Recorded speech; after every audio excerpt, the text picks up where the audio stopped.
जय हिंद दोस्तों, कैसे हो आप लोग। Welcome to another video of NEET talks. और आज की वीडियो में हम बात करने वाले हैं how to read inorganic chemistry. So first of all मैं आप लोगों को बता दूं कि मेरा एडमिशन कंप्लीट हो चुका है लास्ट वीडियो में, और इस वीडियो में थोड़ा गैप हो गया है 10-12 दिन का। हाँ, तो सॉरी फॉर दैट। और मेरा एडमिशन कंप्लीट हो चुका है VMMC सफदरजंग हॉस्पिटल में, और 3 तारीख को जो कि कंप्लीट हो गया था। और बाकी उनके बाद ही अभी हमारी क्लासेस भी कल से शुरू हो चुकी हैं, ऑनलाइन क्लासेस शुरू हुई हैं, और मोस्ट प्रोबेबली 1 मार्च से ऑफलाइन क्लासेस शुरू हो जाएंगी। So today I am here to describe you कि आपको इनऑर्गेनिक केमिस्ट्री कैसे पढ़ना है। जैसे बहुत बच्चों की क्योरी थी कि भैया बताओ कि इनऑर्गेनिक केमिस्ट्री कैसे पढ़े, इनऑर्गेनिक केमिस्ट्री कैसे पढ़े। तो मैं कुछ पॉइंट्स बताते जाऊँगा, कुछ डिटेलिंग बताते जाऊँगा। आई होप आपको क्लियर हो जाएंगी सारी चीज़ें, ठीक है। तो चलिए शुरू करते हैं। देखो, सबसे इंपॉर्टेंट बात क्या है, आपका वेपन, सबसे बड़ा वेपन कौन सा है? NCERT. NCERT is your biggest weapon. अब इसमें क्या करना है, मतलब आपको इनऑर्गेनिक में एनसीईआरटी के अलावा कहीं भी नहीं जाना, नेवर एवर किसी और बुक को टच भी नहीं करना है एनसीईआरटी को, ठीक है ना। मतलब एनसीईआरटी आपकी बाइबल की तरह है। अब जो भी, अब जिस किसी भी धर्म के हो, बाइबल, गीता, पुराण, जो भी आपके, अगर नीट हो ना, नीट वाले अगर आप बच्चे हो, तो आपके लिए क्या है, एनसीईआरटी इज़ द प्रायोरिटी। आपकी एनसीईआरटी के अलावा आपके पास कोई और धर्म ग्रंथ नहीं है, ठीक है। आपका धर्म बनता है क्या, सिर्फ एनसीईआरटी पर टिके रहना। आप एनसीईआरटी को जितनी बार पढ़ सको, जितनी बार पढ़ सको इनऑर्गेनिक की बात कर रहा हूँ, एनसीईआरटी को जितनी बार पढ़ोगे उतनी बार कम है। और जितनी बार पढ़ोगे उतनी बार एक नई चीज़ याद होगी, एक नई चीज़ अच्छे समझ में आएगी, और एक नई चीज़ के लिए आप क्वेश्चन बना पाओगे, नई तरीके का क्वेश्चन आप सॉल्व कर पाओगे। तो एनसीईआरटी को जितनी बार पढ़ोगे, मतलब read it as many times as possible. देखो, तीसरी पॉइंट क्या है, एनसीईआरटी जब आप लेक्चर ले रहे हो, ठीक है, या तो आप लेक्चर ले रहे हो तो या तो नोट्स बना रहे होगे, तो साथ में एनसीईआरटी खुली होनी चाहिए। या आप लेक्चर से मान लो रिवाइज कर रहे हो, ठीक है, उस टाइम क्या होना चाहिए, आप एनसीईआरटी को ट्रेस करना है। जैसे जैसे टीचर ने बोला ना कि ये लाइन, ये बातें हैं, तो आप इतने समझदार हो कि आप ट्रेस कर लोगे कि एनसीईआरटी में कहाँ पे बात लिखी है, और उसको अंडरलाइन जरूर करना है। रीड एनसीईआरटी की लैंग्वेज में जरूर करना है आपको हर हालत में, कि एनसीईआरटी में किस लैंग्वेज में ये बात लिखी गई है। क्योंकि कुछ स्टेटमेंट्स ऐसे हैं जो कि कन्फ्यूजिंग हो जाते हैं हमारे लिए। आपको पता चल जाएगा जब एनसीईआरटी पढ़ोगे तो। अब केमिस्ट्री, केमिस्ट्री कुछ नहीं, फुल ऑफ एक्सेप्शंस है, सीधी सी बात है। जो चीज़ें एक्सप्लेन नहीं हो पाई हैं केमिस्ट्री में, उसको एक्सेप्शन में डाल दिया गया है। तो आपको हर एक एक्सेप्शन को हाईलाइट करके रखना है। हर एक एक्सेप्शन को पता होना चाहिए कि यहाँ पे ये ट्रेंड था। पहली प्रायोरिटी क्या है कि रियल ट्रेंड क्या था, इसमें यहाँ पे क्या ट्रेंड बन रहा था, स्टेटमेंट क्या थी, और इसके लिए एक्सेप्शन क्या था, उसको अलग से हाईलाइट करके रखना है। NCERT, only only NCERT.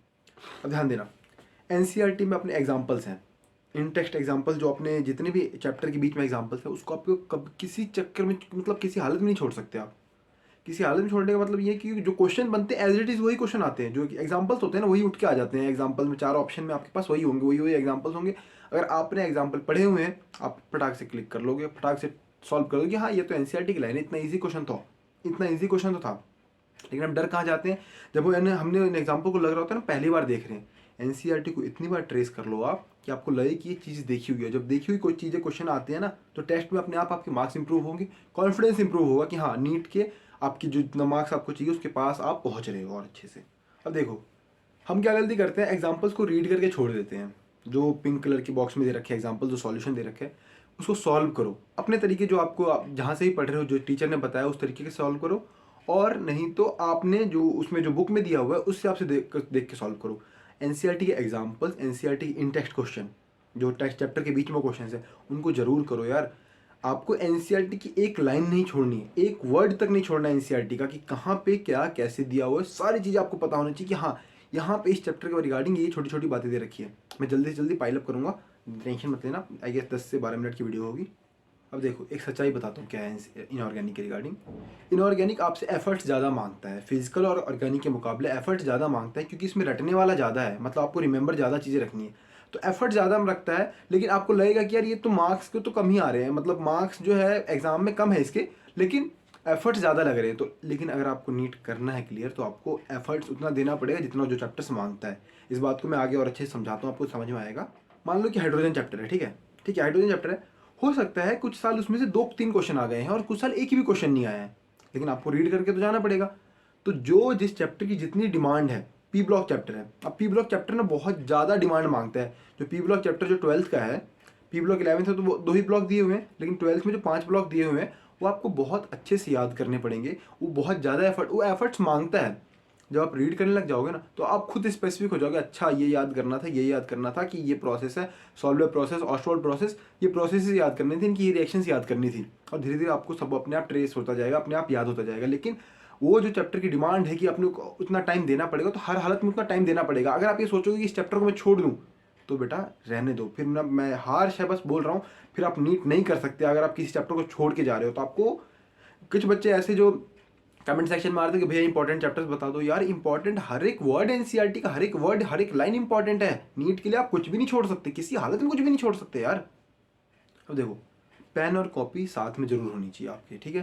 Pen और कॉपी साथ में क्यों होना चाहिए? क्योंकि जो भी चीज़ आप रीड कर रहे हो, ठीक है ना, मतलब हर एक लाइन लिखने की जरूरत नहीं है, लेकिन ट्रेंड जो आपने रीड किया उसको तो लिख लो यार। जहाँ पे एक्सेप्शनल ट्रेंड था उसको लिख लो, बस कॉपी में लिखते जाओ, भले ही रफ में लिखो, फेयर में लिखो, कोई मतलब नहीं होता। जो लिखना है जैसे लिखना लिखो, लेकिन लिखते जाओ। क्यों? कहा जाता है कि यार कोई भी चीज़ अगर आप पढ़ रहे हो तो 7 बार पढ़ना और 1 बार लिखना बराबर होता है। सो आई होप सबको समझ में आ रहा है कि पेन और कॉपी जब भी रीड कर रहे हो एनसीईआरटी को, तो पेन और कॉपी साथ में लिखो, ताकि जो ट्रेंड अगर आपको लिखना है ना, कि एक बार लिख लो अलग से कॉपी में कि अच्छा इसका ये है, इसके बाद ये, इसके बाद ये है, तो चीज़ें आपको जल्दी अच्छे से, ज़्यादा अच्छे से याद होंगी। ध्यान देना, 11th के 2 चैप्टर जो हैं, एक पीरियोडिसिटी वाला चैप्टर जो 3rd चैप्टर है, और केमिकल बॉन्डिंग वाला चैप्टर। इन 2 चैप्टर्स को अगर आप बहुत अच्छे से समझ जाओगे, जितनी बार रीड करो, इसके लेक्चर्स को बार बार लो पहले, अगर इनऑर्गेनिक में आपको कॉन्सेप्चुअल क्लैरिटी करनी है। इन चैप्टर्स के ट्रेंड जो है पीरियोडिसिटी में और केमिकल बॉन्डिंग में जितने भी कॉन्सेप्ट दिए हुए हैं, अगर इन 2 चैप्टर्स को आप अच्छे से समझ जाओगे तो आपके लिए इनऑर्गेनिक बहुत स्मूथ हो जाएगी।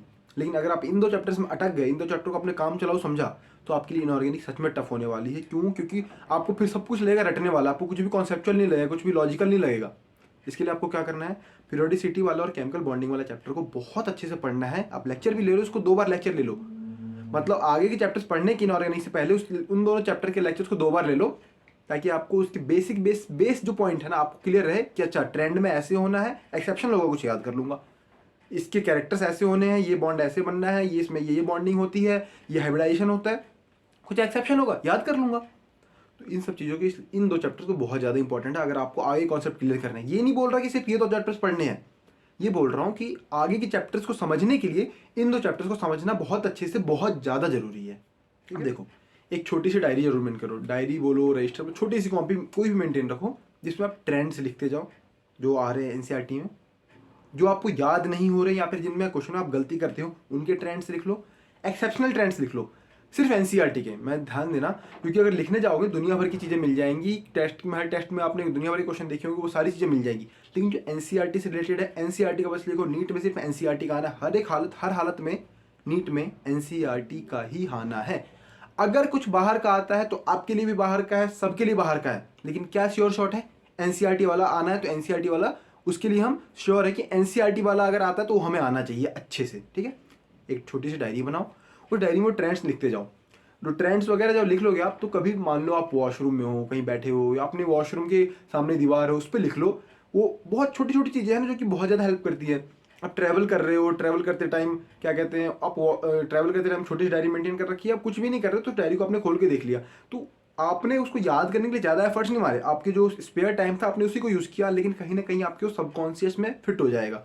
जब आप कॉन्शियसली उसको याद करोगे और सबकॉन्शियस में भी जब फिट है, हो सकता है अगर बाई चांस क्वेश्चन सामने आ जाए और आपके सबकॉन्शियस में था कि यार ये ऐसा देखा हुआ था और ये इसका सही आंसर लग रहा है, एक क्वेश्चन आपको सॉल्व हो जाएगा, रैंक कहाँ से कहाँ इंप्रूव हो जाएगी। तो आप जानते हो, बाकी कट ऑफ हाई जा रहा है, तो हर एक क्वेश्चन हमारे लिए बहुत ज़्यादा इंपॉर्टेंट है। और एक चीज़ तो और बता ही दूँ कि एनसीईआरटी को तो रट ही जाओ, एनसीईआरटी के अलावा मतलब इनऑर्गेनिक कुछ और कर रहे हो तो मैं बोलूँगा कि आप बेवकूफ़ हो, अगर एनसीईआरटी के अलावा कोई और बुक पढ़ रहे हो इनऑर्गेनिक के लिए आप, ठीक है। जो भी लेक्चर नोट्स हो रहे हैं, कहीं से भी लेक्चर ले रहे हो, लेक्चर नोट्स देखो, एनसीईआरटी देखो, कोशिश करो कि जो एनसीईआरटी के रिलेटेड है ना लेक्चर नोट्स में, उन चीज़ों को अगर एक्स्ट्रा किसी टीचर ने पढ़ा भी दिया, क्योंकि ऐसा पहले होता था कि अलग अलग स्टेट्स के पीएमटी होते थे, तो अलग अलग लेवल के क्वेश्चन पूछे जाते थे, तो टीचर्स अभी भी उस ट्रेंड से आते जा रहे हैं कई सारे टीचर्स, तो अगर एक्स्ट्रा टीचर्स पढ़ा भी दे रहे हैं तो कोई दिक्कत नहीं है, लेकिन आपको एनसीईआरटी पर फोकस्ड रहना है हर हालत में। एनसीईआरटी के इन टेक्स्ट एग्जाम्पल्स जो हैं, जो पिंक बॉक्स में दे रखे हैं, इन टेक्स्ट क्वेश्चन जो हैं, उसके बाद जो एनसीईआरटी के पीछे जो एक्सरसाइज के क्वेश्चन हैं, उन सभी क्वेश्चन को आपको जरूर सॉल्व करना है, हर हालत में सॉल्व करना है। क्वेश्चंस बहुत इजी आएंगे नीट में। एनसीईआरटी, बस आपको अफसोस इसी बात का रह जाएगा कि आपने एनसीईआरटी को अच्छे से क्यों नहीं पढ़ा, एनसीईआरटी को अच्छे से रीड क्यों नहीं किया, और एनसीईआरटी को रीड किया रहता तो यार ये क्वेश्चन बन गया होता, यार वो क्वेश्चन बन गया होता। अब देखो एक चीज़ और जो है लास्ट में फाइनल कंपाइल करता हूँ इसको, इनऑर्गेनिक में आपको टाइम देना पड़ेगा। आपको लगेगा कि इसका वेटेज कम है, लेकिन आपको टाइम देना पड़ेगा, क्योंकि वो आप अगर भले ही उससे एक क्वेश्चन आ रहा है या दो क्वेश्चन आ रहे हैं उस चैप्टर से, या क्वेश्चन नहीं भी आ रहा है, लेकिन वो जो चैप्टर जिसको जो जो डिमांड है, मान लो कोई चैप्टर अब 10 घंटे के अंदर कंप्लीट होगा, ठीक है, लेकिन आप चाहोगे उसके अंदर कि 2 घंटे के अंदर कंप्लीट कर लो, तो बेटा वो नहीं होने वाला है। 10 घंटे में आपको उस चैप्टर को देना पड़ेगा, भले ही उस चैप्टर से एक ही क्वेश्चन आए, तभी जाकर के उस एक क्वेश्चन को आप सॉल्व कर पाओगे। जब तक वो 10 घंटे आप उस चैप्टर को नहीं दोगे। अगर आपको सच में आप स्कोर करना चाहते हो 620 प्लस 650 प्लस, तो आपको एनसीईआरटी के हर एक लाइन को बहुत अच्छे से ग्रैस्प करना जरूरी है। इस यहीं पे मैं अपनी वीडियो को कंपाइल करता हूँ। जय हिंद। I would